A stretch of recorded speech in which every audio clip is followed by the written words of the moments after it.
L'or malien, longtemps un produit d'exportation brute, devient désormais une réalité tangible pour le peuple malien grâce à une initiative stratégique visant à augmenter la valeur ajoutée localement.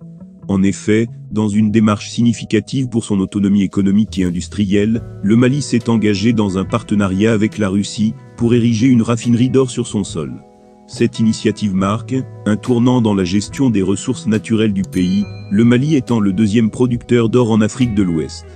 L'objectif est de maximiser les bénéfices économiques issus de l'exploitation de l'or, en réponse à la récente révision du Code minier. Cette révision vise à renforcer la participation nationale dans les projets miniers, un changement significatif dans la politique économique du pays. Le gouvernement malien, en se concentrant sur la transformation locale de ses ressources, signe un protocole d'accord avec la Russie pour la construction d'une raffinerie d'or. Cette infrastructure, d'une capacité prévue de 200 tonnes par an, ne sera pas seulement un pilier de l'industrie minière locale, mais aussi la plus grande raffinerie de la sous-région ouest-africaine. L'impact de cette raffinerie serait considérable, permettant au Mali d'augmenter significativement les revenus issus de l'exploitation de ses ressources aurifères. Selon les détails rapportés par Reuters le 22 novembre, citant une annonce du ministère de l'économie et des finances malien, ce protocole d'accord aurait une validité de 4 ans.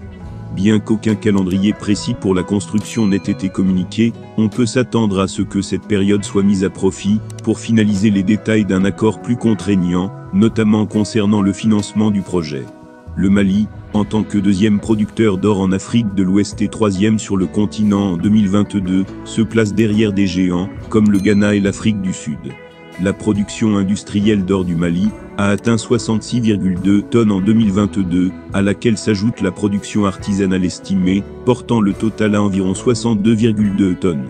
Ces chiffres soulignent l'importance du secteur minier dans l'économie malienne, avec des recettes publiques atteignant un record de 763,7 milliards de francs CFA. Le projet de construction de cette raffinerie d'or s'inscrit dans une stratégie plus large visant à augmenter la contribution du secteur minier à l'économie nationale. Le nouveau code minier, adopté et promulgué par le président Assimi Goïta, prévoit une participation maximale de l'État et des investisseurs locaux de 35% dans les mines, contre un maximum de 20% auparavant.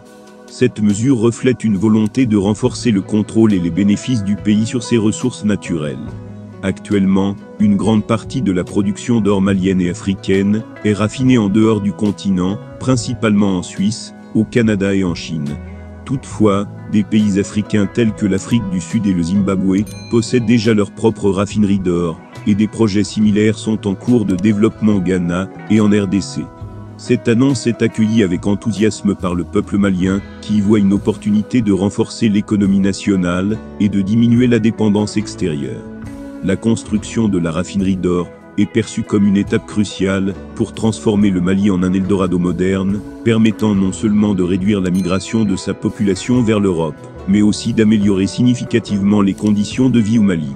La communauté villageoise et la population en général sont encouragées à soutenir le président de la République malienne dans cette démarche ambitieuse.